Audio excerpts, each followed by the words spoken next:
Alright, we're going to try a little thing.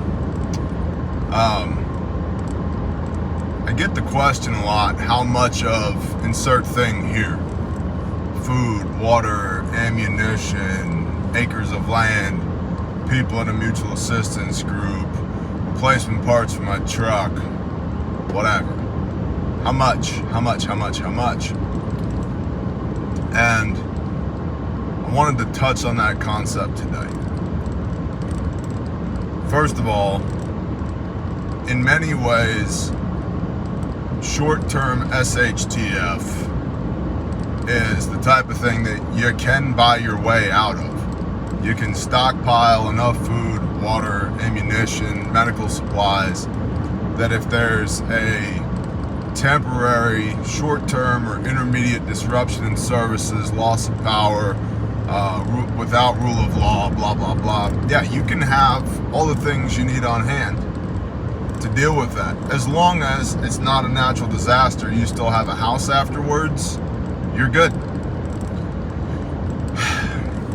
But for long-term systemic collapse, color revolutions, bad actors, tyranny, death of an empire type stuff, buying your way out of that situation looks a little bit different. The how much equation becomes, in many cases, how much land do I need?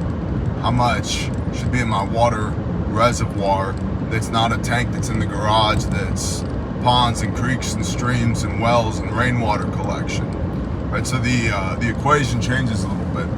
And the answer right now in Joe Biden's 2024 to how much is a lot, because the dollar's really, really weak currently, not near as weak as it could become, but it definitely doesn't have the purchasing power that it did.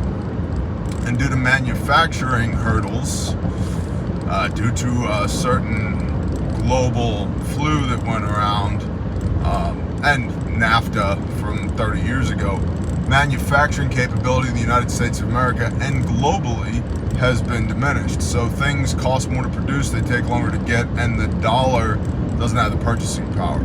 So how much, whether you're buying acres of land or 50 round boxes of ammunition, the answer now is more than probably it's been in a hot minute.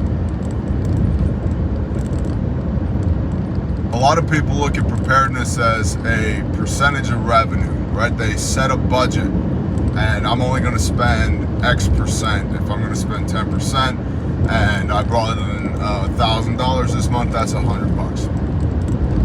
Okay, and that's not a bad way to look at it.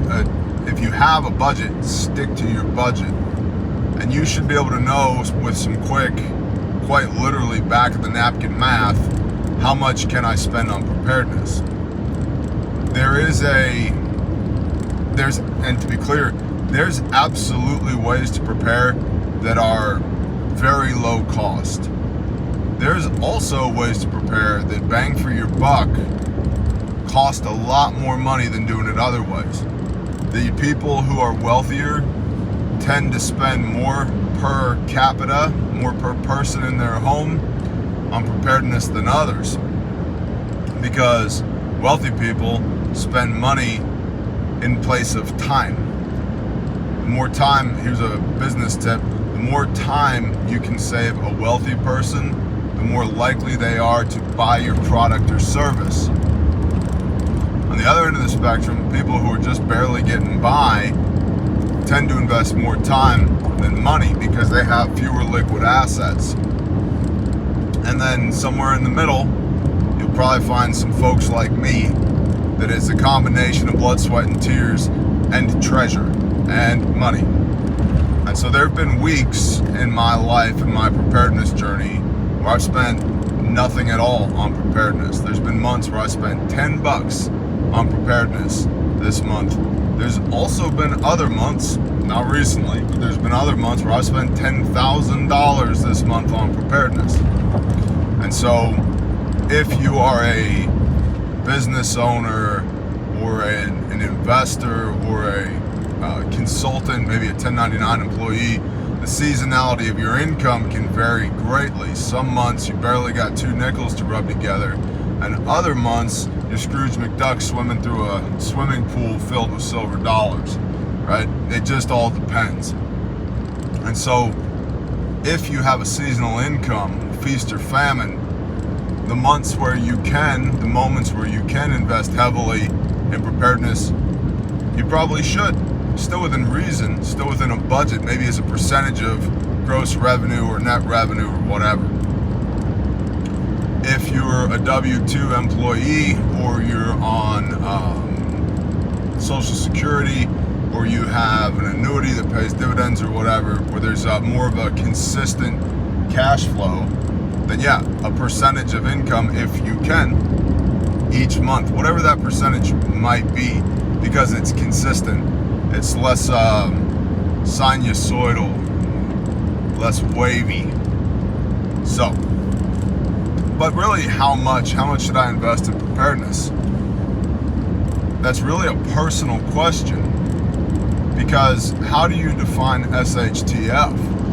A lot of people, and probably rightfully so, define SHTF as severe weather events in their area. You know, if you live along the Gulf Coast or along the coast of Florida, or even the Atlantic coast in some places, hurricanes is a thing, right? A hurricane can be SHTF. Tornadoes in the breadbasket in the Midwest and the Rust Belt. Yeah, that's all the way SHTF. And what do you do about that? Have good insurance, have good access and egress, probably have some stuff stashed at a buddy's house. You know, pray that the storm doesn't hit your house so you can be a blessing to other people. And that might be a week or two or maybe a month without power. You can stockpile that stuff. You can buy your way out of that problem, whether it's cans of beans or MREs or freeze-dried food or freeze dryer or whatever. The systemic collapse stuff is a little bit more difficult because the things that you buy change, like land and chickens and two-man crosscut saws and side-by-side UTVs and chainsaws and, you know, rifles and steel plates to shoot at, you know, targets. Hay and hay bales and freaking fence. Oh my gosh, fence. But a lot of that stuff is more infrastructural because the population density equation is different rurally, and in the really undeveloped, more wilderness areas, the cost-benefit analysis is different. If I put a well in and it costs me 10, 15, 20 grand to put a well in, that $20,000 investment is not only for SHTF, it's for right now. It becomes a dual use item that I can use every day in my regular life, plus in SHTF if appropriate measures are taken. Whether that's mechanical devices to pull water from the well yourself, or solar backup with a battery bank in order to be able to power the 240 volt well pump, or whatever, right? The side-by-side, or the four-wheeler, or the little key truck, Japanese, Asian, whatever they are, trucks. Okay, well, those things cost money, but I'm not going to just use them in SHTF. I'm going to use them every day to feed and water the sheep, or to haul fencing materials around, or whatever. And so it helps me today, and it helps me if when SHTF. Land, same thing. Land helps me today. How? I graze my animals, I raise my own food, I've got land to hunt, I've got land to walk for mental, emotional, spiritual decompression, and I've also got land which gives me production capability and standoff if/when SHTF. What you don't have in the country is rapidly deployable emergency medical services and law enforcement. We don't have that, so a lot of people fill that role themselves. We don't have transportation infrastructure. We have four-wheel drive pickup trucks, but we don't have transportation infrastructure. There's no elevated train that's going to take you from one part of the city to the other. It doesn't exist here. Hell, we barely have cities in a lot of the places. Our roads suck, right? So it is a trade-off there, but because of the population density equation, the investments that you make in an urban environment or suburban environment have I believe, a greater likelihood to be squandered due to population density than if you live out in the country. Because if you're super duper well prepared, but the other 400 people in your gated community are not, sooner or later, quantity ends up with a quality all of its own. You can't shoot your way out of that problem. And even if you could, I mean, get into the logistics of that. Number one, two-way range, bullets go both ways. Who's your medical professional? How much gear do you have on hand? Number two, what if it's your buddy that gets shot and you got to go tell his wife that the reason he's dead is you made a bad call, like living in the suburbs in the first place? Number three, do you have equipment common to all, commonality of caliber? You've got your even basic hand and arm signals, let alone radio stuff figured out. You guys all train together right now on the regular, on the weekly, if not, at least monthly basis, so that you are aware of what each other are going to do when you're put in stressful situations. You PT together. You do all that together already, and you're going to take and hold this neighborhood. Maybe. But there's a lot of ifs in there where things can go sideways. There's still a lot of ifs in the country. If you don't have a group of people that works together, trains together, does life together, it's going to be more difficult for you for all the reasons I just enumerated with the suburban scenario. But I have found the people in the country, because they're already a little bit more independent, they already have to do a little bit more taking care of their own anyway, are more likely to have the time and, more importantly, the ambition in order to train together, work together, do life together. But it's still expensive. Nods still cost a bunch of money, whether you live in the city or the country. Ammunition still expensive, whether you live in the city or the country. And frankly, there are better earning opportunities in most cities as compared to the country. However, the cost of living is lower in the country. So you'll probably earn less in the country, but you will require less money to live living in the country, because rents and utilities and property taxes and everything's way lower. Groceries and electricity are about the same, maybe a little bit less in the country, but really it's with property values, rents, and mortgages where, as compared to living in the city, things go, you get some leverage there. As far as long-term investment for SHTF, the property tax that I paid in North Texas for a third of an acre was 10 times. 10 times. This was 8 years ago or more. 10 times what I pay for my properties in Oklahoma. And I've got dozens and dozens and dozens of acres and multiple houses and at least half a dozen wells and barns and all this other stuff. It's 10 times for a third of an acre in Texas on the property taxes. So there is a cost-benefit analysis there. So how much, I think, really depends on what you think SHTF is going to look like, what you are preparing for. I'm preparing for a systemic collapse, end-age empire, chaos, and potential balkanization, maybe throw in a little bit of World War III into the equation. That's what I unfortunately think is a likely scenario for us. What's interesting though is that scenario, that big, large, macro, overarching scenario, addresses a lot of much smaller scenarios: acute, micro, localized, tornado, fire, flooding, interruption of service, whatever it might be. And there's also a thing that happens, Pastor Joe says, contemplate the unthinkable.